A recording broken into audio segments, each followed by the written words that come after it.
अब कर्म क्षेत्र में जुट जाएं, अपने खून पसीने से नवयुग धरती पर लाएं। और वह नवयुग की कामना, धरती पर नवयुग लाने की कामना हमारी ही संस्कृति करती है, जो सत्य है, शाश्वत है, सनातन है, जो वसुधैव कुटुंबकम की बात करती है, जो आनो भद्रा क्रतवो यंतु विश्वतः की बात करती है, जो सर्वे भवन्तु सुखिनः सर्वे सन्तु निरामयः की बात करती है, जो संपूर्ण चराचर के कल्याण की बात करती है, हमारी ही संस्कृति है, जो समस्त विश्व में बंधुत्व और लोक कल्याण के लिए प्रार्थना करती है, मंत्र देती है। अजय। और जिस तरह से हम कह रहे थे, ये आप भगवान श्री राम का वो विग्रह देख रहे हैं जिन्होंने इस प्राचीन स्वरूप में, इसी स्वरूप में लोगों को दर्शन दिए। भगवान श्री राम, भगवान भरत लला, श्री लक्ष्मण और श्री शत्रुघ्न के साथ लगातार चारों भाइयों के बाल रूप में दर्शन देते रहे। और आज वो भी स्वर्ण के सिंहासन पर प्रतिष्ठित होंगे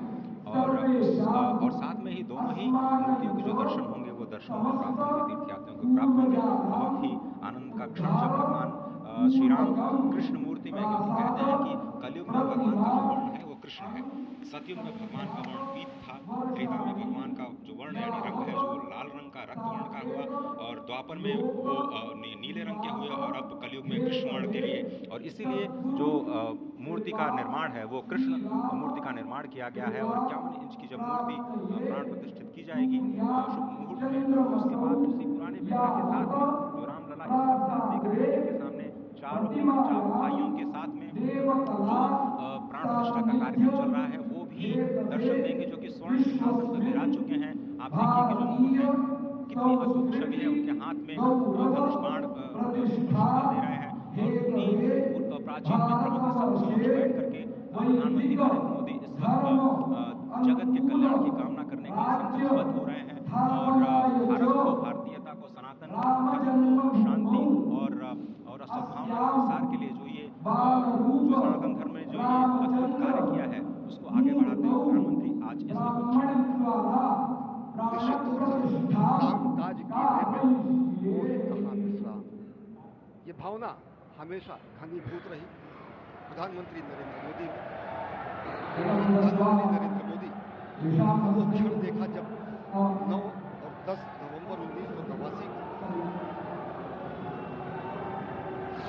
प्रधानमंत्री ने उस समय देखा अनिकेत एक लेख में, साधना पत्रिका में, और उन्होंने कहा कि यह क्षण सांस्कृतिक स्वतंत्रता का जयघोष करता है, हिंदू चेतना में एक प्रकाश स्तंभ का ये दिन है जब रामशिला पूजन हुए। और साथ ही साथ 1990 के दशक में आडवाणी जी की रथ यात्रा की सारथी रहे, गुजरात में समन्वय की भूमिका में रहे, तत्कालीन भाजपा महासचिव के रूप में 600 गांवों का उन्होंने भ्रमण किया। उस भ्रमण के दौरान नवरात्र भी पड़ा, जिसमें केवल जल का भोग करके ही 600 से अधिक गांवों में प्रधानमंत्री नरेंद्र मोदी ने इस रथ यात्रा का कुशल संचालन किया, समन्वय किया। सोमनाथ से अयोध्या की इस यात्रा के सारथी के रूप में अगर देखें तो एक वीर व्रती के रूप में नवरात्र के समय भी जल पीकर 18 घंटे से ज्यादा एक वीर व्रती के रूप में प्रधानमंत्री ने तत्कालीन महासचिव भाजपा के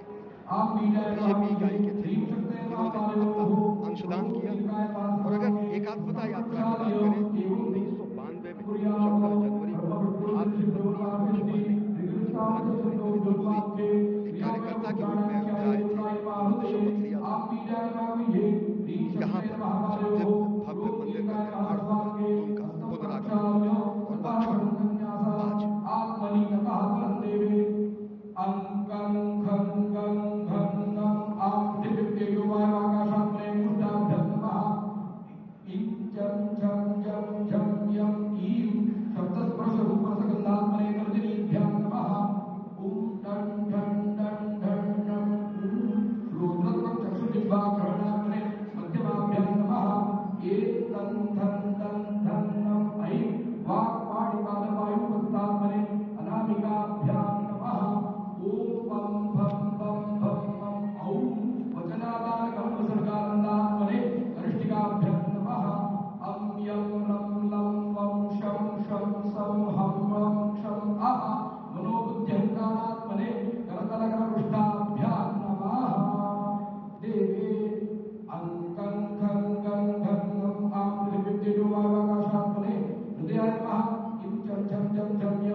एवं आत्मनिकृत्वा हस्तं प्रक्षाल्यो देवी पूज्यामा देवस्य कपोलो हृदेव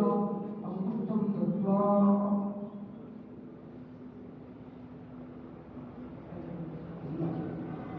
आम्री